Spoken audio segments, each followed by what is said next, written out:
want to make an honest admission. Even though I invest, even though I've saved money, I still feel when you look at certain places or certain things, you feel behind financially. And I know that sounds ridiculous because ultimately I know I'm doing well, but I know that it creeps in. And I think you all feel the same, especially in 2025, going into 2026. So what I've done is I've looked at some data, some information about earnings, savings, and also investing data. And what I found is pretty interesting, but ultimately I've kind of created a little bit of a checklist to say, you might actually be doing all right financially if you've got the same sort of approach. Got to start off with a little bit of a disclaimer because I know everyone is in a different position, whether you're in the US, whether you're in Europe, UK, whatever, right? But the one thing I want to talk about is how the £50,000 salary or £40,000 salary or even £30,000 salary these days doesn't feel like a good amount of money, which is absolutely baffling.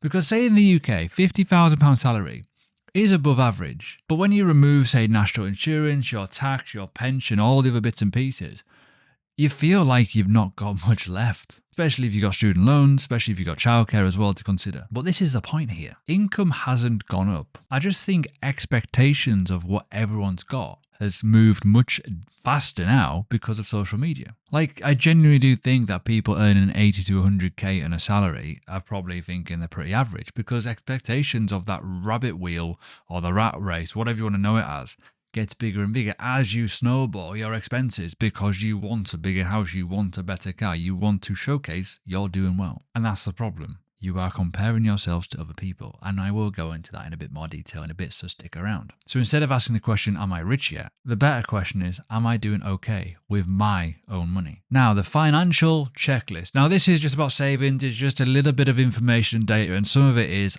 absolutely alarming. Now, the first thing you need to do in anything in life, and I've talked about this a little bit on my Instagram not too long ago, know your outgoings, because most people feel stressed about money because they do not have any clarity. Now, you can see on the screen some alarming statistics, right? 1 in 6 adults have no savings at all. 16%. 8.4 million people, no savings. Nearly 40% have less than £1,000 in savings. That is mental. An unexpected bill could create havoc in life if that's the case. So that's a problem, obviously.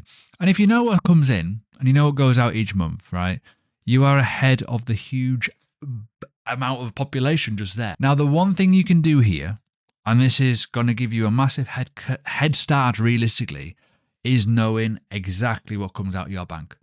All your big bills, so if you've got a mortgage or rent, your gas, electric, water, whatever it is, know it. Write it down. Get a bloody post-it note, whatever. Write it down. Put it on your note app on your phone.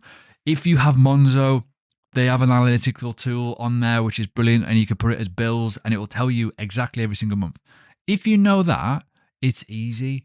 Don't be a divvy with your budget, basically. Don't be like, I track every single pound, do like a calorie. Don't do that, because that removes the fun. You will be ahead of the population if you know what you're doing with that side of it. Because in terms of the financial side of it, knowing your outgoings is huge, because then you can plan for stuff. Which brings me on to the next point. Because this. 84% of adults in the last 12 months from around May 2024 are in debt or some form of credit or loan, which is boggling. And that is old data. A lot of households are using credit just for a smooth life, not because they're reckless, just because costs have risen that much. So if you do have that problem, you need to try and sort it by going back to point number 1. What on earth are your outgoings? Why do you need them? And that's a huge important point. But obviously, I'm going to say, if you are not relying on debt for day-to-day spending, and if you're not getting carried away by unnecessary credit card balances, that's a huge financial win. And I know people in the social media space and the content creator space who have showcasing their debt journeys, and it's absolutely amazing to see them going from 15 to 20 grand in debt to like nothing in a matter of time, all because they're doing the one big obvious thing. They're understanding what their money flow is. Their money management skills have just improved because we are not taught it at school. So a tick in the box is, if you are not using your credit card gift, buy things, good. Now, I don't mean, disclaimer, you can use a credit card if you pay it off every single month. If you want points, I do it with my Virgin Atlantic card for air miles. It's great. It works. Just pay it off. It's a really easy way to do it. But if you're using it just to go, 0% for 6 months, 0% for 9 months, I'll just leave that there. And then all of a sudden you've got $8,000 debt thinking, oh, bollocks, what am I going to do with that? I hope that makes sense. Now, not to become boring, I don't drink, by the way. Neither does my missus. What we like to spend our money on is not stuff like this. Now, in terms of conscious spending on social life or social media kind of fantasy, it's a tick in the box if you're not doing it as often. I feel free to do it. I was out last night with my friends. But ultimately, what I will say this, you shouldn't have a habit of doing it every single weekend, because it becomes a habit. It becomes I need to do this, because one night out a week, it doesn't really matter. One night out every week does matter. That's the point. So when we talk about roughly £4,000 per year here on a night out, it's crazy when we talk about that. And that is from a credit card brand called Aqua. Okay. We could be talking about some silly numbers here where people, again, are just trying to focus on, let's just do it. The quiet, consistent building up of money by accident, like the morning commute coffee, will hurt, especially if it's on a credit card. And going back to an old article, this was from 2019, talking about how it's changed a lot. It's roughly £70 a night on this one. And you can see roughly, night out, it's up to some stupid numbers. It really is. That's crazy. So yeah, for me, that money there, building savings, reducing stress, be invested, spend it on your kids, better holiday, better experiences, better memories. Yeah. Try not to just go out every single night and try and do it for the gram just to look popular. It's not the right thing. Focusing on the longer term. Now, I will openly admit, I don't like when people talk about long-term investing, when they go, oh, I just want to focus on the long term. I want to retire early. I don't agree fully with the whole, I want to do nothing by the age of 40. You have to live a life, but you also have to think of your future. Now, the big thing with this is only 20 to 30% of people in the UK, and probably lower actually, I think it's 23% here, including workplace pensions, invest in the stock market. And that is a very low amount. Most people in the UK, and I know this is a habit, hold cash, which feels safe, but we all know you quietly lose your value over time. I know, it makes sense with inflation. But if you're investing for the long term, even with very, very small amounts, you're already doing something that most people never even start at all. You don't even have to time this perfectly, just need time.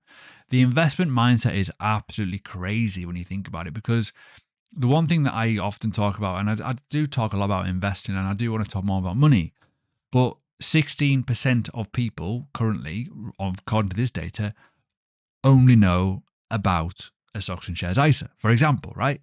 So there's a massive gap there. So when we talk about what you need to kind of do to achieve, are you doing well financially? Well, if you can afford to invest and you've got a longer term mindset, you are probably doing a lot better than most people. You're probably in the 90% area. It's like crazy in terms of 10% of the population are doing it and like 90% are not. It's bonkers when you think about it. But that's the thing, right? When we talk about stuff like this, you don't have to compare yourself to others. You don't. And this is the hardest one in my viewpoint, because in comparison, you can earn good money. You can save consistently, right? You can invest for the future, but you still feel like a bit of a failure when you go on that Reels tab, for example. And that's one thing, especially as a content creator, because I watch other content creators, right?